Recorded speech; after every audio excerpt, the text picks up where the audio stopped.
Olá, meu nome é Natália Souza. Estamos começando com o podcast Voe, que é o Voz do Ouro Pretano Empreendedor. Nesse podcast, que é uma iniciativa da Prefeitura de Ouro Preto, por meio da Secretaria de Desenvolvimento Econômico, Inovação e Tecnologia, nós vamos falar sobre empreendedorismo, vamos falar sobre negócios, vamos falar tudo que diz respeito a capacitações, a projetos do empreendedorismo na cidade, negócios, economia e tudo mais.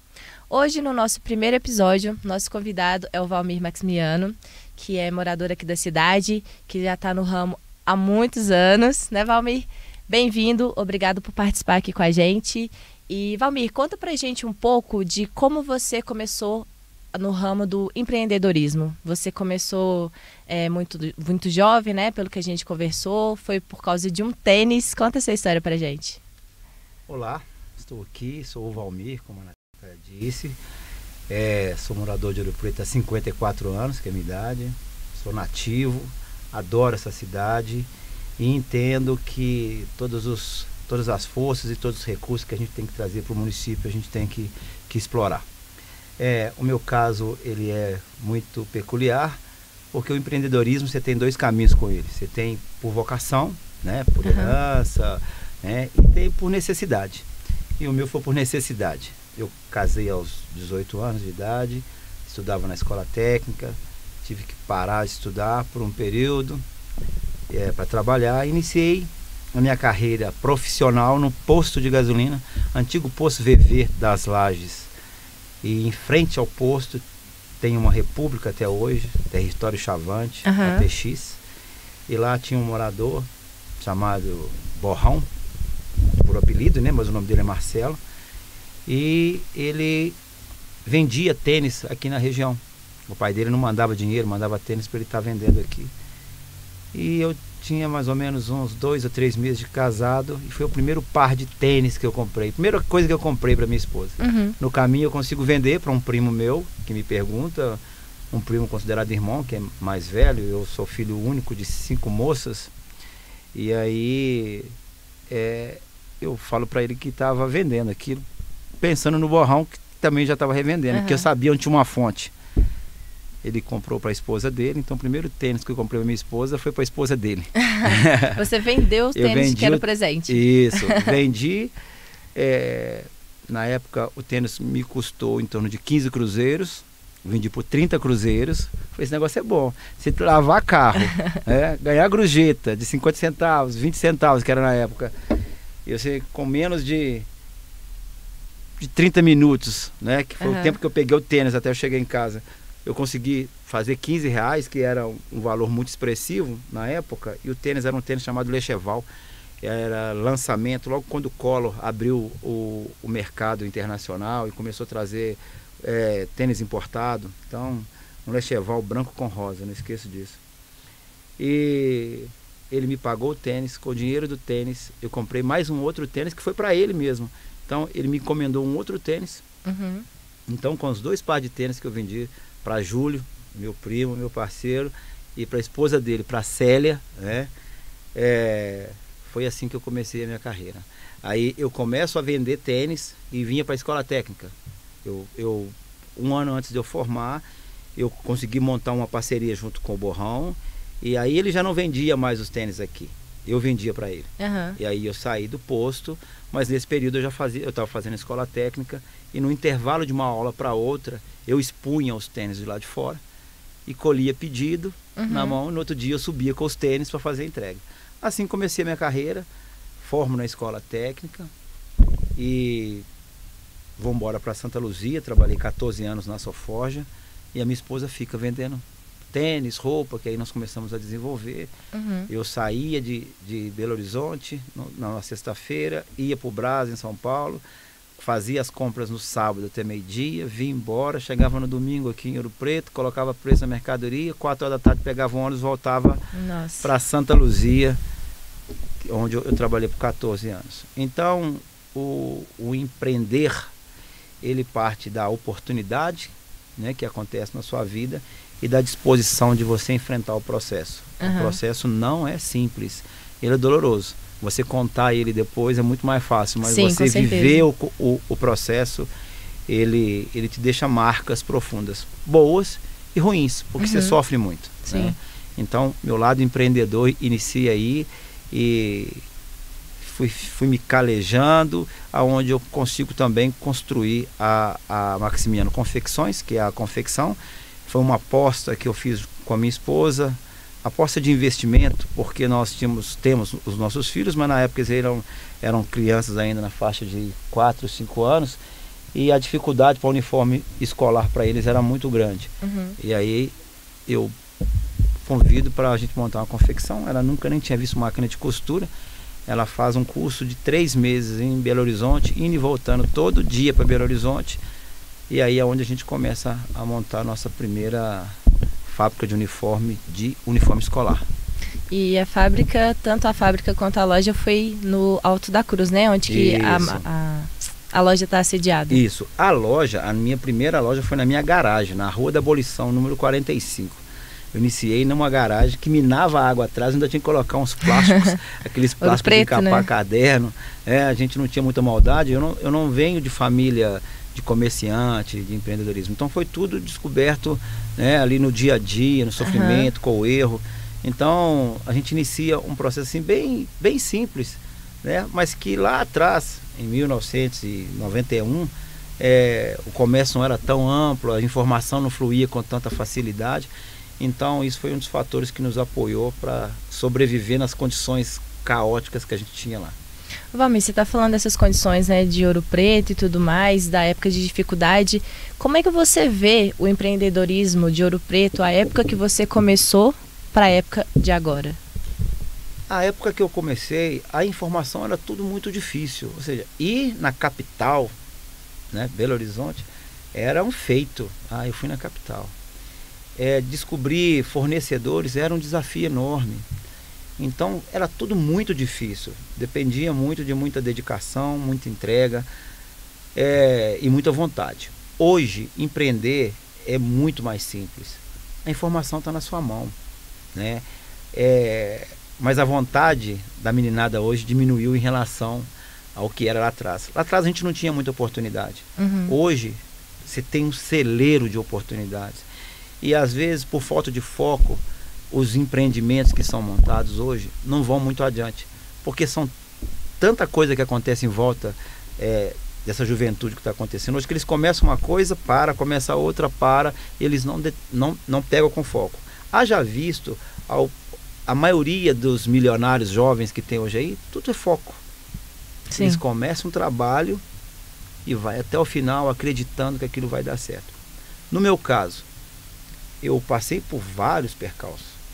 Quebrei várias vezes, mas por acreditar que aquilo ali foi um sonho que eu desenvolvi ao longo da minha vida. Não foi, você tinha sonho de ser comerciante. Não tinha. Meu sonho era ser engenheiro metalúrgico, porque meu pai trabalhava na Alcan e a perspectiva era, seu pai vai sair, você vai entrar no lugar. Sim. Era essa a regra lá atrás, né? E eu formo metalurgia e no caminho eu mudo para administração. Eu fui fazer administração porque ao trabalhar com metalurgia, eu fui trabalhar também no setor de gestão de qualidade, eu desenvolvi bem o meu crescimento dentro da empresa, então eu trabalhei com parte de gestão lá. Então eu conheci um outro lado já com o meu negócio em andamento. Sim. Então as duas coisas casaram, é coisa de Deus, a coisa é porque tinha que ser para mim. Então esse fardo eu carrego ele com muita alegria. Por que eu falo fardo? Porque é muito desafiador quando você cria um empreendimento que você não tem mão de obra para ele, que é o caso de uma confecção. Você não tem matéria-prima próxima de você, é tudo fora. Você não tem mão de obra em nenhum sentido, nem na área de costura, nem na área de estamparia, nem na área de bordado. Tudo é feito dentro da confecção. A maioria das confecções, elas terceirizam muita coisa. Inclusive a área de costura. Muitas confecções terceirizam a costura. Eu faço isso. Eu terceirizo a minha costura para algumas profissionais que trabalharam comigo, que aprenderam comigo e que por algum motivo não podem sair das suas casas. Eu até levo para elas. Mas é muito difícil, porque como produtos que têm vários processos e elas não têm as máquinas que necessitam, então não é tudo que eu posso terceirizar. Sim. Então eu tenho todo o processo produtivo dentro da confecção. Às vezes eu estou com um consultor do Sebrae Ele fala, esse negócio seu, cara, é muito cabuloso, porque nós temos 5 negócios dentro de um negócio só. Nós temos uma confecção, nós temos um corte, nós temos um silco, nós temos um bordado, nós temos um transfer. São 5 negócios dentro de um negócio só. Fazer a gestão disso não é fácil. E sem contar os recursos, né, de mão de obra, que você não encontra aqui com facilidade. É tudo em Belo Horizonte, São Paulo, Rio, Rio Grande do Sul, Santa Catarina, é tudo muito longe. Então, às vezes, as pessoas não entendem. Atrasou, enrola. Não é que enrola, porque não tem matéria-prima, tem que esperar chegar. A mão de obra é formada aqui dentro. Então, é um trabalho não só voltado para um lado empreendedor, de um sonho que eu desenvolvi ao longo da minha vida, e de fazer dessa empresa virar uma indústria, que é isso que eu vou falar com você agora mesmo, mas também de contribuir para a sociedade dando oportunidade. Já trabalhou comigo mais de 500 pessoas que eu devolvi para o mercado, ou costureira, ou estampador.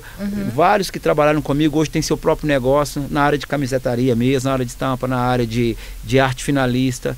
Então, também eu entendo que quem empreende, ele não empreende para ele empreende para a sociedade. Sim. Ele tem que fazer aquilo para alguém, senão não tem sentido.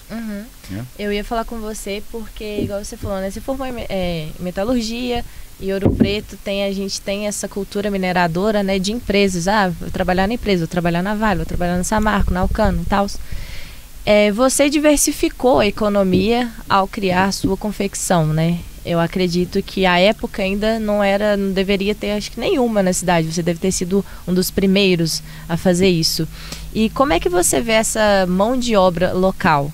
Eu lembro que a gente já teve algumas conversas, né, sobre isso, de capacitação de pessoas, que a dificuldade de você ter pessoas que trabalhem, porque você mesmo você capacita dentro da sua própria empresa, né? Como é que você vê isso na cidade, essa falta de mão de obra ou essa dificuldade de achar pessoas para trabalhar nesse ramo? Pois é, aí que tá. Esse é o maior desafio para quem quer empreender fora da tecnologia, que a maioria da meninada hoje quer empreender dentro da tecnologia. Esse empreender, ele passa por um estudo de mercado muito forte e toda vez ele esbarra na mão de obra. A maioria das empresas que vem para a nossa região, ela esbarra na mão de obra. E eu sabendo disso, né, lá atrás, eu sempre fiquei muito incomodado com como que o comerciante ele relacionava com a população. Tipo assim, eu sempre falo isso, às vezes o cara procura o que não guardou, não vai achar. Né? Procurar o que não guardou, você não vai achar. Existe uma distância muito grande entre o empresariado local com a população. Muito grande. E eu entendendo isso, e eu sempre fiquei incomodado com isso, eu vou para a associação comercial. Eu queria entender o porquê que a associação comercial não conseguia adentrar na periferia, que tem muito comércio, muita lojinha, supermercado, né, serralharia, e vai. Por que ela não conseguia ser de fato a mediadora, a interlocutora daqueles negócios junto à população da cidade? Levando em consideração que a cidade ela é irrigada. Nós fomos agora recente classificado como a maior cidade em relação à MEI do Brasil. Sim. Aí você fala assim, mas cadê esses empresários todos? Esse ano, até um levantamento que foi feito, né, pela prefeitura, mais de 1.100 empresas foram abertas aqui na cidade. Exatamente. Aí você vai na associação comercial, nós temos 180 associados. Entendeu? A associação não é uma interlocutora do comerciante. Em contrapartida, se ela não é uma interlocutora, falta uma ponte para o comerciante com a sociedade. Sim. E o comerciante ele não entende isso, né? Ele sempre, quando eu fui presidente, eu encontrei com um cara e ele não é nem uma frase minha, uma frase do presidente dos Estados Unidos.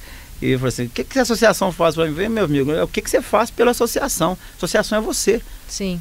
Tirou disso, lá é sua parede. Nós, como empresários, reunimos até num boteco e fazemos uma associação num boteco. Sim. Não é o prédio, são as pessoas. Sim. E se você não vem colocar a sua ideia, não espere que alguém vai fazer por você que não vai. Exatamente. Vai lá, coloca a sua ideia. Com esse conceito, eu vou para a associação para apresentar meu negócio, entender por que a população de Ouro Preto tinha essa dificuldade de relacionar com os empresários locais.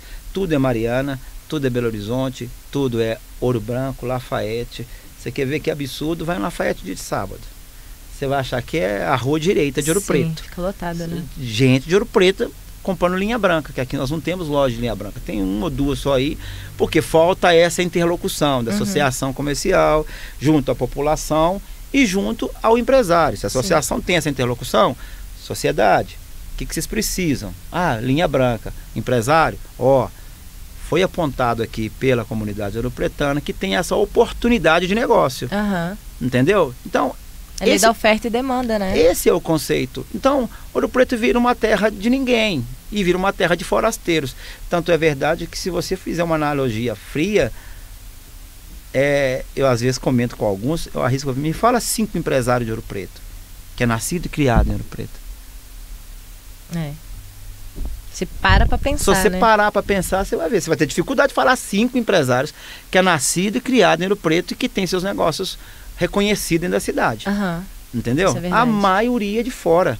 Por que de fora? Porque de fora vem com uma outra cultura de negócio, enxerga uma oportunidade, vem aqui e leva o nosso ouro embora. Ouro Preto, eu acho que faz o que talvez o empresariado da cidade não faz, que é olhar para a cidade, né? Porque eu acho que empreender não é só você chegar, tô com isso e faz. Não, peraí, a cidade precisa disso? A população está entendendo como é que funciona? Eu acho que é realmente essa falta de comunicação, né, do empresário com a cidade que faz com que talvez muitos negócios ficam falhos, né? Não se prosperam. Exatamente. E é com esse conceito que eu percebi que nós precisávamos fazer alguma coisa diferente para aproximar o associado, o empresariado local, valorizar, onde a gente monta na associação comercial o mérito empresarial. O mérito empresarial, ele vem com o cunho não de fazer uma festa. Sim, eu até chamo da parte hipócrita do negócio, né? Mas para valorizar ou fomentar na cabeça do empresariado como que a população enxerga ele, o que ele tinha que fazer. Vou dar um exemplo aqui, eu acho que o mérito, ele teve o papel de fazer uma pesquisa séria para levantar quais são os negócios mais lembrados da cidade. Ou seja, não é aquele cara que paga o evento que ganha o prêmio. Não. Independente se ele pagasse ou não o evento, ele seria premiado caso ele não estivesse presente. Ele seria lembrado ali no evento. E a gente faz a pesquisa e muitos empresários assustaram como que a população vê o negócio dele. Eu, particularmente, eu tenho 3 lojas. Tenho uma loja na Rua Direita, tem uma loja que é pioneira no Alto da Cruz e tem a loja na Cooperouro. Na hora que eu fiz a pesquisa, nós que fizemos as pesquisas, eu fui inclusive na associação comercial, ficou disponível lá para o empresário, para ele ver em que região da cidade ele foi lembrado, que região que não foi lembrado, para que ele pudesse fomentar o negócio dele aonde tivesse a falha. Eu percebi que minhas lojas não eram lembradas. Não foi lembrada nenhuma vez. Porque o meu negócio estava preso na confecção. Então, quando eu falava assim, confecção, Maximiano, loja. Entendi, era o conceito. Eu tive que mudar uma estratégia, onde eu ponho uma loja hoje, Max Sport, coloquei a loja do centro com corte Casa do Uniforme, para desvincular um pouquinho da Maximiano Confecções. Entendi. Porque tudo era confecção. Aconteceu isso com um amigo meu, com o Marcinho Bazar Faria, que ele passa lá, era chamado MEC. O antigo MEC. Sim. E aí ele passou para Bazar Faria. Na hora que fizeram a pesquisa que abriu, apareceu um tanão de MEC. E o Bazar Faria, muito pouco. Tinha Bazar Faria, mas tinha MEC. Mas quem que é MEC? MEC é Bazar Faria. Se você pegar a marca dele hoje, ele colocou Bazar Faria MEC. Porque se alguém monta um negócio MEC, levava a fatia de bolo dele. Entendi. Entendeu? Então, se o empresariado tem essa consciência, não pela festa, ela é bacana, como te disse, é a parte hipócrita do negócio. Mas é a parte de relacionamento. Sim. Porque ali estão os empresários, ali é onde relaciona. Mas tem que ser aquele relacionamento sadio e verdadeiro, onde nós temos que fazer um trabalho para reter os recursos aqui dentro. Sim. Então, foi feito esse trabalho, eu vou para a Federaminas também, chego na Federaminas, consigo trazer um programa bacana aqui para o Preto, que nós temos lá hoje, né, que é o Pro Município, hoje virou Condes. E aí a gente consegue fazer um movimento entre os empresários para nós posicionarmos em relação à economia local. Porque, voltando um pouco, a nossa fragilidade da diversificação econômica está na oportunidade de formar novos profissionais em novos segmentos. Sim. Né? A nossa cultura, escola técnica, hoje ela abre um pouquinho, mas lá atrás era metalurgia e mineração. Sim. Educação física ali, que não era nem tão respeitado pela Secretaria de Educação, porque qualquer um podia dar educação física, hoje não, hoje é mais regulamentado, mas eram é isso, e edificações. Aí você ia para a UFOP, era metalurgia, mineração, engenharia de minas, e aí, então, hoje o leque abre. Mas você fica assim, pô, mas vem cá, você tem um curso de gastronomia na escola técnica, eu acho que tem ainda. Sim. Beleza.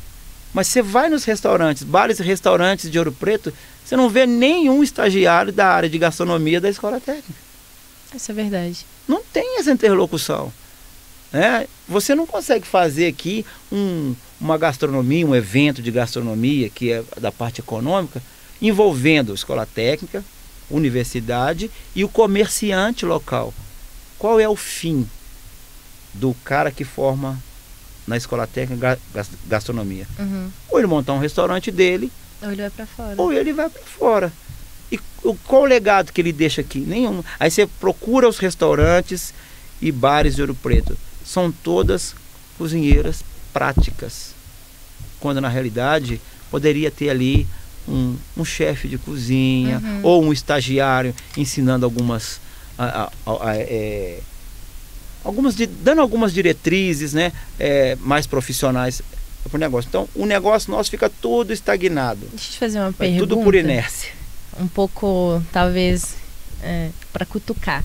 Você acha que os comerciantes de Ouro Preto, ou vou tentar abranger, de Ouro Preto, talvez em cidades menores, eles têm medo de mudança, de inovação, de abrir para o novo e isso fazer com que eles percam espaço aqui dentro? Aí que é o negócio, né? Se você não perde o espaço, se você não compartilha o seu espaço com quem é seu vizinho, você vai perder o seu espaço para quem vem de fora. Sim. Porque quem vem de fora vem com sangue no olho, ele vem para acabar com você. E se você compartilha com seu vizinho, você está sempre ali, né, com o seu território demarcado. Mas a resposta para isso, cara, no meu conceito, é cultura. A cultura do ouropretano, ela é extrativista. Eu sempre falo isso nas oportunidades que eu tenho. A extração, você tira aquilo que você não colocou. Você arranca da terra, arranca da onde for, daquilo que você não foi lá e não cultivou. E quando você só tira e não coloca, a tendência é acabar. Sim. E a regra e a lei de quem tira é de quem é mais forte, é de quem consegue tirar mais. Por isso, essa herança que nós temos é uma herança que todo mundo quer trabalhar na mineração, né? Mas esquece que ela vai acabar. Vai. Ela vai acabar. Como tem acontecido em alguns lugares já, né? Exatamente. E eu não sei se por falta de interesse público, eu não sei se por essa cultura extrativista de só tirar e não ter que deixar nada, e a cobrança, ela não ser uma cobrança futura, é sempre uma coisa imediata. Se eu jogo um asfalto ali, se uma dessas mineradoras joga um asfalto ali, parece que já deu um cala-boca, já tá bom. Se eu patrocino alguma coisa ali, parece... Não é isso, cara. Não é isso. O meu filho vai morar aqui. Os meus netos vão morar aqui. Meus bisnetos vão morar aqui. Eu não sei se essa mineração chega no meu bisneto, chega no meu tataraneto. E aí, o que vai ficar para ele? Não vão voltar? Essa história a gente já conhece. Se você for nos livros de história, você vai pegar lá no século XVIII, o que aconteceu? O negócio não é como começa, é como termina. Sim. Né? Vamos ver lá no século XVIII. Como que começou? Ouro Preto tinha a população de Nova York, pô. Era um mundaréu de gente aqui dentro, fazendo o quê? Extração. Tirando.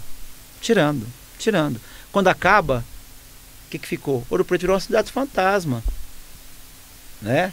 Ela ganha força de novo depois de um decreto do governo federal, eu não sei se é Getúlio Vargas, eu não vou saber falar qual foi, que dá para o Preto o título de patrimônio, e ela começa a ser de novo uma cidade conhecida historicamente.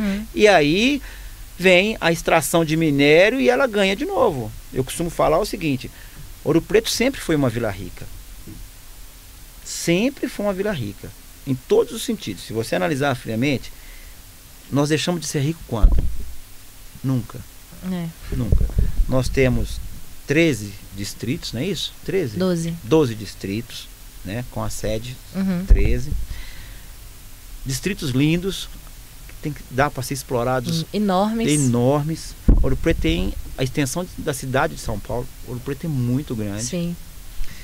Nós temos minério. Nós temos uma natureza fantástica, não só o turismo ecológico, como o esportivo. E nós não conseguimos fazer nada disso rentável para o município, a não ser a extração. Nós ficamos presos na extração. Um dia ela vai acabar. E eu não sei se nós vamos ter força e recurso para fomentar esses outros segmentos, essas outras oportunidades de negócio. Não posso usar o dinheiro da mineração como um recurso a ser consumido. Ele tem que ser um recurso a ser investido.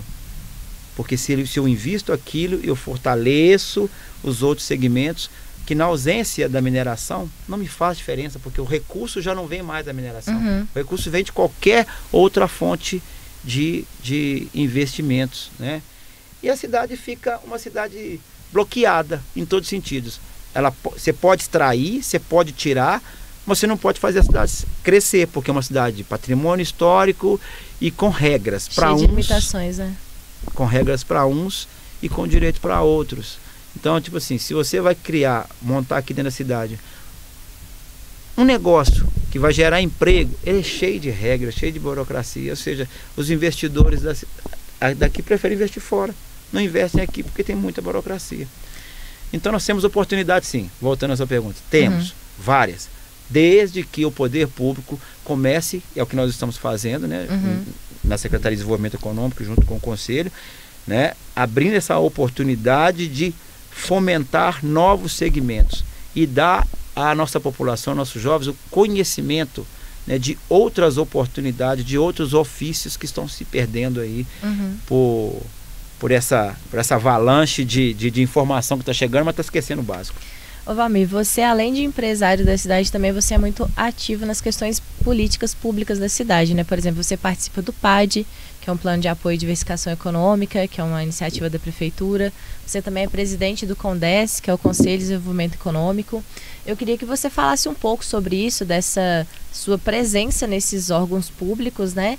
E de como isso auxilia a parte econômica da cidade, aos empresários da cidade, a importância de conhecer esses projetos, de entender, e é o que você está falando, é diversificação da economia. A gente sabe que a gente está numa cidade minerária, que o minério tem prazo de validade, a gente, por mais que Ouro Preto seja uma cidade conhecida, que a gente tenha o turismo, né, que é um braço forte da nossa cidade, mas ele sozinho ele não consegue manter uma cidade em pé. Então esses projetos como o PAD, essa reestruturação dos órgãos dentro do poder público, como que você vê isso, você participando de dentro, e como isso pode ajudar a cidade a longo prazo? Eu vou iniciar essa fala com você falando do que me motiva. Como eu te disse, eu comecei a minha carreira de adulto muito cedo, né, com 18 anos, né, de responsabilidades. De posse disso, lá atrás, eu vi o quão era difícil para o jovem ouropretano que não tinha uma oportunidade de estudar e de ter acesso a algumas informações, o quanto que ele sofria. Nós ainda tínhamos na época a extração da pedreira lá embaixo, que era no MUC. Então, ou era ser servente pedreiro, ou era ser lavador de carro, ou era arrancar pedra, né, no antigo Sampaio, ir para baixo no Taquaral. Então, e tirou disso, não tinha outras oportunidades para quem não formasse escola técnica. Escola técnica, o cara que formava escola técnica lá atrás era engenheiro. Sim. Era tipo isso. Então, ele tinha um certo respeito. Então, quando eu volto para Ouro Preto, né, eu formo, vou embora, e quando eu volto para Ouro Preto, já com o meu negócio em andamento, eu percebo a dificuldade que tinha para a mão de obra. E muitos dos meus filhos de amigos meus, ali naquela labuta simples e na expectativa de ter que trabalhar para a Vale ou para a Samarco. Eu falei assim, pô, e se não tiver Vale e Samarco? Porque quando eu estava aqui em Ouro Preto, eu formei para trabalhar na Alcan. E por um motivo divino, eu não consegui trabalhar na Alcan porque eu não passei no exame médico. Eu fui descobrir depois porque eu tinha um sopro no coração e que era um sopro inocente, mas foi o suficiente para não me colocar lá dentro. E se eu tivesse entrado lá, dificilmente você estava aqui falando comigo. Sim. Eu era mais um operador que tinha ficado pelo caminho. São muitos talentos perdidos aqui para trás, porque a gente não consegue dimensionar o quanto que essas pessoas foram achatadas, né, recalcadas lá. Então, ao voltar, eu percebo isso e, como eu te disse, eu venho buscar na associação comercial essa interlocução. Por que a gente não consegue fazer com que os comércios de Ouro Preto, com que a população de Ouro Preto se orgulhe? Eu entendo que nós não temos um centro comercial, eu entendo que a geografia nossa não é saudável para um comércio, para um comércio mais ativo, mas nós temos que criar algumas situações para que nós temos que criar um centro comercial. Eu entendo que o poder público deveria lá atrás ter fomentado isso de alguma forma, aonde que nós vamos montar um centro comercial, aonde nós podemos ir lá, comprar linha branca, comprar roupa, comprar material de construção, o que for. Nós não podemos ficar refém das nossas vizinhas, né? Mariana, Lafayette, Ouro Branco, Itabirito, para o cara comprar um material de construção. Hoje tem até bastante, mas lá atrás não tinha. Linha branca, uma geladeira, um fogão, o cara tem que sair. E fora que a internet está bem fácil agora de comprar qualquer coisa. Exatamente. Né? Só para você ter uma noção, assim, fugindo um pouco, se você quiser comprar um tênis de uma marca mais elevada que o preço, você não consegue. Sabe por que você não consegue? Porque o fluxo de venda dentro do município não é suficiente para o cara colocar uma marca daquela. Ele tem um faturamento, ele tem que ter um faturamento junto à empresa, no mínimo 10 a 15 mil reais por mês. Que comerciante aqui dentro de Ouro Preto consegue movimentar só naquela marca 10 a 15 mil reais? O mercado nosso é muito fraco. Não porque não tem população para isso, tem, mas que compra fora, hoje compra na internet, entendeu? Só que o cara que compra na internet, o cara que compra em Mariana, ele esquece que o irmão dele ou trabalha na minha confecção, ou trabalha na loja de material de construção, ou trabalha na loja X. É o irmão dele. E se ele compra lá em Mariana, ele está ajudando o irmão do outro, não é o dele. Então nós precisamos ter essa consciência. Nós não podemos... Eu costumo falar que Ouro Preto é uma excelente madrasta e uma péssima mãe. Né? Porque os nossos aqui ficam à deriva. E quando tem dinheiro, vai cuidar de filhos dos outros em outras cidades. Então, quando eu volto para o Preto e entendo essa carência, eu começo a movimentar. Ao entrar na associação comercial, eu descubro um universo de oportunidade que não era apresentado para o comerciante local e que não era apresentado para a população. Então, eu fui convidado a ser diretor da Federaminas, e eu vou para a Federaminas, e aí eu tive Minas Gerais na mão. Eu falei, caramba, velho, nós somos muito atrás, mas é muito atrás, porque as outras cidades, todo mundo tinha... principalmente as cidades que não tinham nenhum tipo de extração. Cidades eram muito mais fechadas, muito mais cooperativas, e aí a coisa começou a ganhar força. Eu comecei a pesquisar quando entra, na época era o presidente Emílio, ele me convida a participar de um plano que chamava Pro Município, junto com a Codemig. Ouro Preto foi a primeira cidade inscrita porque eu fazia plano direto, eu fazia parte do planejamento direto, e eu inscrevi Ouro Preto no projeto, né, para vir a finalidade era diversificação econômica, fomentar o comércio local e dar oportunidade para os jovens. E aí eu trouxe, conseguimos um ano de consultoria paga pela Codemig, junto ao Sebrae. A gente consegue montar uma estrutura para uma lei ser aprovada na Câmara. Na época a lei não foi aprovada como a gente esperava, mas nós fomos persistentes. Aí entra o lado do empreendedor, né? Ele acredita, ele está ali tomando porrada, ele acredita, um dia vai virar o jogo, né? Então, muitos queriam desistir, nós começamos eram 12, ficamos 3, e os 3 segurou até o final, conseguimos aprovar a lei. Falei assim, olha, um dia o governo vai mudar, e na hora que o governo mudar, a gente tenta mudar a lei, e isso aconteceu. O governo mudou, foi um acordo de campanha do Ângelo, e o Ângelo, né, consegue reverter toda toda aquela estrutura minguada que estava para uma estrutura mais robusta. Hoje o conselho é tripartite, né, são 18 cadeiras, a sociedade civil participa intensamente do processo e é aí que a gente começa a fazer a virada de chave da cultura. Nós não vamos virar uma cultura de 300 anos com estalo de dedo, sim, não vamos, mas a gente dá um start para fazer com que a sociedade participe mais, entenda as necessidades do comércio local, as oportunidades que tem no comércio hoje.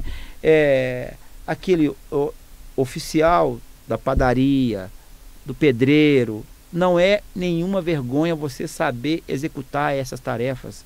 Ela faz parte da formação do ser humano. Se você não tem nada para fazer, lava carro. Eu lavei carro, pô. Isso é necessidade. Exatamente. Né? Todo mundo precisa comer pão. E todo mundo, todo mundo, exatamente. Alguém vai ter que lavar carro. Alguém vai ter que saber fazer Alguém vai ter que fazer o pão. Sim. Alguém vai ter que ir lá cortar a carne no açougue, sim, né? E tem essa máxima que todo mundo tem que ser engenheiro. Nada contra. E penso que todo mundo tem que estudar, mas não cabe todo mundo engenheiro. Não vai caber, entendeu? Agora, lavar carro é vergonha? Não, eu comecei minha vida... Só é vergonha se você lavar bem, né? Então, ou seja, eu comecei minha vida lavando carro, entendeu? Com 18 anos, eu lavava carro de 7 da manhã às 5 da tarde, subia para a escola técnica, chegava em casa às 11 horas da noite. 11, meia-noite. É essa a regra. Eu só cheguei aqui porque tive essa trajetória. E esses ofícios, eles ficaram esquecidos.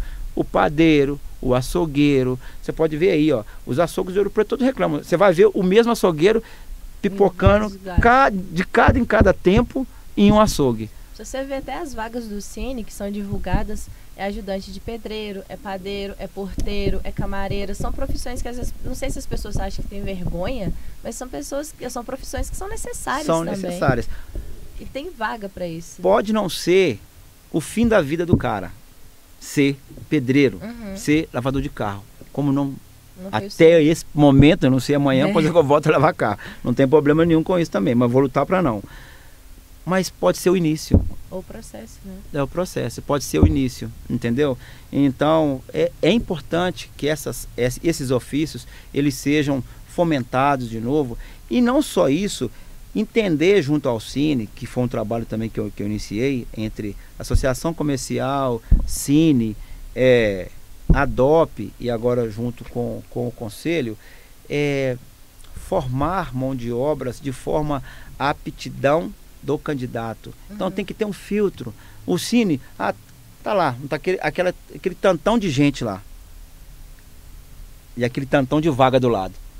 Você fala assim, mano, não faz sentido. Eu tenho 200 pessoas querendo emprego, tem 200 vagas.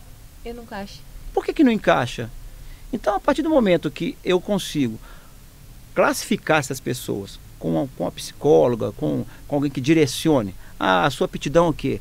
Eu quero ser marceneiro. Legal, então você é marceneiro. Você, eu quero ser pizzaiolo. Legal. E você, açougueiro. Beleza. Você classifica, inicia um processo de treinamento específico, direcionado. Não é aquilo, vai ter curso de X na associação. Você não tem interessados por aquilo, né? Então você direciona, automaticamente você vai no mercado com aqueles empresários daquele segmento e apresenta esses formandos no segmento que ele trabalha, né? Com o acompanhamento de um psicólogo, um período de 3 meses. Aí sim, aí eu acredito que nós começamos a mudar a cultura e começamos a implantar aquele sistema cooperativista. No início da minha pergunta, você falou qual que é a dificuldade. É entender, é o empresariado local, que não é local, na sua maioria, né? O cara não tem família aqui, o cara tem família longe. Ele veio aqui para extrair. Mas mesmo que ele venha para extrair, ele tem que entrar numa cultura do cooperar. Ele tem que deixar alguma coisa. Ele tem que conviver com a sociedade. Ele tem que compartilhar isso. E colocar na cabeça da população que eles podem. Que eles têm que reivindicar coisas a favor do bairro, da rua, da sua cidade. E tem uma distância muito grande. Como é um sistema de extração, né, de extrativismo, as pessoas querem mais que uma morra para que ocupa o espaço. E não é esse o conceito. Recentemente nós tivemos alguns encontros com o pessoal da Vale, com o pessoal da Samarco, e uma das coisas que eu mais falei é questão de dar oportunidade. Uhum. O orgulho do cara do morro hoje é ter um crachá da Vale, é ter um crachá da Samarco. Tem que tirar isso da cabeça desse cara. O orgulho dele tem que ser ele, com as oportunidades que Vale, Samarco, Gerdau tem por obrigação de ofertar, porque eles estão levando a nossa riqueza, e não é só a nossa riqueza não, estão levando os sonhos dos nossos jovens, porque não estão repondo nada, não estão dando condição para nada. E os nossos jovens têm uma cultura hoje, além de ser extrativista, né, do mais forte, o pouco que ele consegue juntar aqui ele compra fora, porque ele não consegue mensurar o quão é importante que o dinheiro fique dentro do município. Então esse trabalho tem que ser feito, essa conscientização tem que ser feita. Nós temos que aproximar a sociedade civil, que é isso que o CONDES vem tentando fazer, aproximar a sociedade civil, aproximar o meio produtivo e o poder público no seu equilíbrio, né, nesse triângulo, e dar oportunidade e avaliar isso semestralmente, anualmente, como que está, quantos formaram, aonde que esses meninos estão. É muito bonito. Agora eu vi a prefeitura criando aí o Jovem de Ouro, bacana. Mas Jovem de Ouro é para quem? Para quem? Ele é um Jovem de Ouro para quem? De quem? Vai trabalhar aonde? Aponta, esse Jovem de Ouro ele tem que estar linkado a um programa intenso com o empresariado. Mas vai fazer a apresentação de trabalho? Vamos fazer uma apresentação de trabalho? Quem que é a plateia? O que eu entendo dos Jovens de Ouro, né, que eu tenho visto, é que esses Jovens de Ouro é uma reformulação dos Jovens de Ouro antigo, né? Sim. Ele foi feito o primeiro processo, que é de capacitação dos jovens para o mercado de trabalho, e agora inicia esse processo com o empresariado local. Segundo até conversas com o seu Guilherme, do Cine, já tem até um número de jovens que já estão conseguindo um emprego mesmo já nas empresas, que é essa parceria com as nossas empresas, nossos comércios, para inseri-los dentro já do mercado de trabalho. Beleza, eu conheço bem o processo, mas só que o que acontece? Você tem um empresário do lado de lá, você tem o Jovem de Ouro do lado de cá. Você tem um empresário com a necessidade de uma mão de obra. Essa é a realidade. Ele não está preocupado com a formação desse cara. Ele está preocupado com a mão de obra dele. Se ele vai atender as expectativas do trabalho que esse jovem de ouro vai levar para ele. Quando na realidade não é. O empresariado ele tem que olhar para esse jovem como uma oportunidade de uma formação de um cidadão bacana, top de linha, para que o filho dele venha também com o conceito de que está preparado para um comércio, para trabalhar num comércio local. Quando eu falo para você quem é a plateia de uma apresentação de trabalho do Jovem de Ouro, de uma formação do Jovem de Ouro, não é a mãe e o pai dele. Não. É o empresariado. Sim. Quem tem que estar na plateia batendo palma é o empresariado. Esse trabalho, ele é feito do galho para o fruto, quando na realidade tem que ser feito da raiz. Quem vai absorver essa mão de obra do Jovem de Ouro, absorver de uma forma consciente, não de uma forma trabalhista, é o empresariado local. Ele tem que colocar na cabeça que ele está formando um jovem. Ele não está extraindo a mão de obra de um jovem. Entendi. Entendeu? Então, eu sou muito crítico nisso, porque quando eu falo dessa... Nós temos uma Câmara Técnica lá de empreendedorismo, né? E ela é para essa união do Cine, né? Deveria ser com a associação comercial e com o poder público. O papel do poder público: fomentar isso da melhor maneira que ele pode. O Cine classificar essas mãos de obras. Eu tenho aqui gente que quer ser pedreiro, eu tenho gente que quer ser padeiro, eu tenho gente... E aqui, na associação, buscar esses empresários, né, que tem como inspiração de contratação o Cine, porque lá está classificado o que ele precisa, com uma mão de obra qualificada, que de repente a prefeitura pode apoiar junto à associação comercial nesses treinamentos, e com uma assistência num período de 3 meses de um psicólogo, nesse profissional no trabalho. Ou seja, eu estou com uma costureira que eu acabei de formar dentro da confecção, mas eu não quero a costureira. Eu quero uma profissional responsável, compromissada, que entenda qual que é o processo produtivo, que não encare o meu negócio como cheguei lá, passei o dedo, bati cartão, vamos embora, estou recebendo meu dinheiro. Não é isso. Que ela entenda um pouquinho do processo, tanto comercial quanto produtivo do negócio, e que se eu contratei essa costureira e percebo ao longo de 3 meses que ela não está formada, não é na mão de obra, mas é de uma forma completa, profissional, para aquilo, eu posso acionar um passo atrás da associação comercial ou a prefeitura, né, dentro de um programa, para que essa menina volte para a sala de aula e passe por mais um treinamento para que eu dê sequência com ela. Eu não preciso demiti-la, eu posso fazer com que ela passe por um processo de educação profissional. Nós precisamos de pessoas educadas profissionalmente. Eu não preciso de costureira. Eu não preciso de gente, eu preciso de profissional. Abre aí uma vaga, falei assim, eu preciso de 2 vendedoras. Agora recente eu fiz, apareceu 80 pessoas. Na hora que você vai peneirar, não tinha nenhum profissional. Eu não preciso de gente, eu preciso de profissional. Entendeu?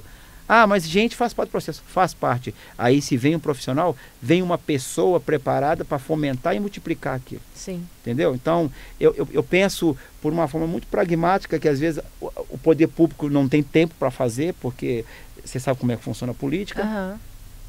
Mas um pouquinho de brecha que dá, como o Ângelo deu essa oportunidade, a gente tem que entrar com pé, com mão, com cabeça, com tudo, porque o morro grita. O morro grita. O morro precisa de oportunidade. Ele não precisa de vaga. Ele não precisa, como eu ouvi o cara da Samarco falar agora recente, nós temos que contratar 1000 mulheres, nós temos que contratar, dar oportunidade para LGBT e tem que dar oportunidade para negro. Não é nem oportunidade, é contratar negro. Peraí. Peraí, eu não preciso de contratar mulher, eu preciso contratar profissional. Eu convido você qualificar o ser humano, não me interessa se é homem, se é mulher, se é gay, se não é, qualifica ele, coloca uma venda nos olhos, aplica um teste e depois do teste tira a venda. Você pode ser surpreendido. Sim. Pode ser que seja só mulher, pode ser que seja gay, pode ser que seja negro, pode ser. Quem falou com você que no morro só tem negro que passa fome? Sim. Tem branco que passa fome. Então não é classificar, é você dar oportunidade. E ter um canal de dar oportunidade, aprimorar essas oportunidades e celebrar essas oportunidades. Celebrar como? Tá vendo? Fulano, Bertano, Ciclano, essas pessoas fazem parte de um projeto de educação profissional, essas pessoas fomentam e elas multiplicam isso nas suas comunidades e a sociedade está mudando a forma de verificar como que funciona o comércio local, o carinha ali que faz o doce, o outro ali que faz o salgado. Muda a mentalidade, né? Muda. Então, é muito simples, falta vontade. E uma conscientização de que não é por obrigação, ou nem por... tem um discurso que eles falam muito aí, que existe um débito, né? Nós temos uma dívida, né? Nós temos uma dívida. Cara, você tem uma dívida, não é com a histórica, não é com a história, não. Você tem uma dívida comigo. Eu vou passar. Você tem uma dívida com o cara que está no morro agora, está ferrado lá. A dívida é com ele agora. Aí eu vou me remeter lá na história e fico caçando uma série de desculpas e que, de fato, eu acabo não atendendo o cara agora, o que tem que ser. Não, meu amigo, a oportunidade é simples. É você ir nas escolas municipais que estão fechadas à noite e abrir oportunidade de cursos onde o cara pode realmente sair dali empregado. Trazer empresas, colocarem ali na retaguarda. Você precisa de quê, cara? Eu preciso de vendedor. Tem um discurso aqui em Ouro Preto que fala assim: nosso comércio é o pior comércio da região. Atendimento aqui é muito ruim. Sim, já ouvi isso algumas vezes. Pois é. O cara que fala isso pode ter a filha dele trabalhando no comércio, a irmã dele, uma prima dele. Será que é o comércio que é ruim ou ela não tem uma educação profissional voltada para aquela prática ali? Porque você precisa de uma vendedora. Se você for buscar a vendedora, você não consegue. Você vai ter que pegar uma doméstica que usa o discurso assim, eu preciso trabalhar. É a necessidade do trabalho. Eu né? falo para todos que me falam isso, eu também preciso, senão eu não estava aqui trabalhando. Agora, você tem a qualificação para essa função? Não tem. E se eu não pegar ela, vou ficar sem. Então vou ter que pegar. Muitas das vezes não tenho tempo para treinar como deveria, porque é um negócio pequeno. E aí vai ficar aquele atendimento ao bel prazer daquela pessoa que você colocou ali. Essa é uma parceria, né, de poder público com a associação de capacitação de profissionais para atendimento, de gestores para liderar, né, também os seus funcionários, porque eu acho que também não é só quem está lá à frente vendendo, só uma vendedora, mas a gerente. Exatamente. Como é que ela lida, o dono da empresa também, como é que ele enxerga o seu próprio negócio, como é que ele enxerga as pessoas que trabalham com ele. Eu acho que esse trabalho é um trabalho formiguinha, eu acho que pelas movimentações já está sendo feito em algumas partes, que isso é muito importante. E Valmir, eu acho que a gente já está batendo tempo aqui. Então, eu queria que você falasse um pouco nas suas considerações finais, que você comentou sobre você está querendo ampliar também, né, o seu processo. Fala um pouco sobre isso, que você quer ampliar, como que vai ser, o que vai ser, e deixa uma palavra aí, o que você entende por empreendedorismo, o que você entende de melhoria para a cidade, o que você enxerga como empresário, o que você enxerga como morador de Ouro Preto, o que você acha que pode ser feito de melhor, o que você pode fazer também.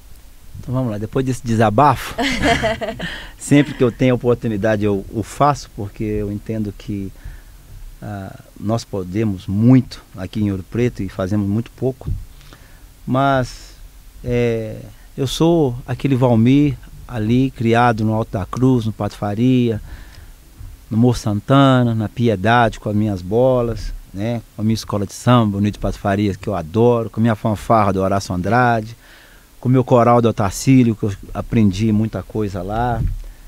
Então eu sou do simples, eu sou do povão, eu sou da periferia, chamada periferia. Sou um apaixonado por essa cidade, gosto demais da conta de Ouro Preto, entendo que nós temos um potencial enorme. Para o meu povo negro, sabe o quanto que eu dedico tempos e tempos para conscientizar que nós podemos ser o que nós quisermos, independentemente do achatamento que vem. Não podemos ficar sentado esperando que algum branco faça alguma coisa por nós ou levante uma bandeira por nós. Nós mesmos temos que fazer, e não é levantar a bandeira radical, é levantar a bandeira do conhecimento, e ir para a luta, e encarar e vencer essa barreira que nos impõe. Muitas das vezes, quando essa bandeira do branco é levantada, ela nada mais não é uma bandeira, era uma barreira, né? Então, dispenso isso e vou para a luta com as minhas armas. E é isso que eu tento pregar para os meus filhos, para os meus vizinhos, para quem lida comigo dia a dia. Eu sou comerciante, empresário na área de confecção há 30 anos. Como eu te disse, não escolhi, o negócio me escolheu. Eu abracei essa oportunidade com muita força. Tenho um prazer enorme de formar pessoas. Não trabalho por dinheiro, estou na contramão do que é chamado de empresariado. Por isso eu não gosto dessa palavra. Eu sou um empreendedor. Eu acho que empresário é aquele cara que tem condição de multiplicar e gerar emprego. Eu gero emprego, mas no meu segmento eu não consigo multiplicar tanto, porque é um segmento sofrido, é um segmento que não me permite ser tão avassalador, porque eu não tenho mão de obra, eu tenho que formar todas as mãos de obra da minha volta. Mas isso não é que me impossibilita de crescer. Estou crescendo. Como eu te disse, foi lavador de carro. Hoje eu tenho 3 lojas. Tenho a loja da Cooperouro, tenho a loja do Alto da Cruz, tenho uma loja na Rua Direita, tenho uma confecção. Nós temos um total de 40 funcionários. A confecção, nós saímos da pandemia com uma proposta muito forte de transformar a confecção em uma indústria da confecção. Por quê? Porque a confecção ela é muito vista como fundo de quintal. 2 peças, 5 peças, e não é. A confecção ela tem uma estrutura muito grande, mas o espaço físico que nós temos não nos permite ter essa visibilidade de indústria. Então nós acredito que esse ano, de 2023, a gente vai para a nova sede. Nós estamos construindo em média 600 metros quadrados, onde vai ser uma confecção de porte com potencial para 100 empregos, né? Falo isso com muito orgulho, porque é 30 anos trabalhando e revitalizando todo dia esse sonho, para que eu possa gerar mais emprego, para que eu possa contribuir com aquela mãe que não tem condição de aprender um curso de costura, ir lá aprender junto comigo. Dou curso de costura gratuito. Aos sábados eu coloco uma costureira minha com experiência para ensinar gratuitamente o ofício. Teve um período porque é de graça, às vezes as pessoas não respeitam muito, né? Eu até comecei a cobrar uma taxa, mas não faz sentido. Quem quer aprender vai de graça, vai pagando, vai de qualquer jeito. Sim. E aí que está a dificuldade de você entrar na cabeça dessas pessoas e mostrar o quão é importante elas se qualificarem, mesmo que não exerça aquela profissão, mas qualificar, aprender não ocupa espaço. Sim. Estou assim muito empolgado com o CONDES. É uma vitória. Eu acredito que nós vamos colher muitos frutos dessa parceria, né, do Conselho, com a Secretaria, com a Prefeitura, com a sociedade civil e com o meio empregador. Se nós alinharmos essas mentes todas, vai sair coisas fantásticas. Nós temos um potencial enorme, tanto com o nosso carnaval, quanto com a nossa Semana Santa, quanto com o nosso patrimônio histórico e com outras oportunidades que ficam enterradas e a gente não consegue explorar. O orgulho é sempre intenso quando eu falo do empreendedorismo e do cooperativismo. Eu adoro o cooperativismo. Eu entendo que qualquer crescimento passa pela cooperação. Não adianta eu morar numa mansão na favela se os meus vizinhos moram em casas de tábua. A minha mansão não tem valor nenhum. Então, se eu tenho uma mansão, eu quero que meu vizinho tenha outra mansão, que o outro tenha outra mansão. E se eu moro numa casa simples, eu torço para que meu vizinho cresça e tenha uma casa melhor, para que eu possa melhorar a mim e assim sucessivamente. O cooperativismo é a palavra que nós, ouropretanos, temos que aprender. Ir lá no dicionário, entender o que significa cooperar e começar a apagar com borracha essa seção de extrativismo. E as pessoas, as empresas que usam a cidade com esse conceito, nós temos que cobrar dessas pessoas a enxergar que aqui vai ficar seres humanos, pessoas que vão continuar nessa cidade. Eles não. A hora que acabar, eles vão embora. E nós temos que entender que o século XVIII ficou lá atrás. É essa história que eu não quero que ela seja revivida, né? Nós temos que manter a nossa Vila Rica, que para mim sempre foi Vila Rica. Ouro Preto é uma condição e o Ouro Preto acabou, ele não existe mais, mas a Vila Rica ela persiste, né? E de fato nós somos ricos e nós somos seres humanos bacanas, capazes de fazer essa cidade ser fantástica. Muito, né? Obrigado pela oportunidade. Ô Valmir, obrigada a você. Isso aqui é um espaço, né, como eu disse mais cedo, para o nosso... as pessoas que empreendem na cidade, as pessoas que têm projeto de capacitação, de tudo que beneficia a população de alguma forma a crescer, a ser autônomo, né, a conseguir ter a sua individualidade. Muito obrigado por participar com a gente. Nosso podcast está sempre aberto quando você quiser voltar. E é isso, gente. Esse foi o nosso primeiro episódio. E em breve a gente vai divulgar e também fique atento às nossas redes sociais. Obrigada.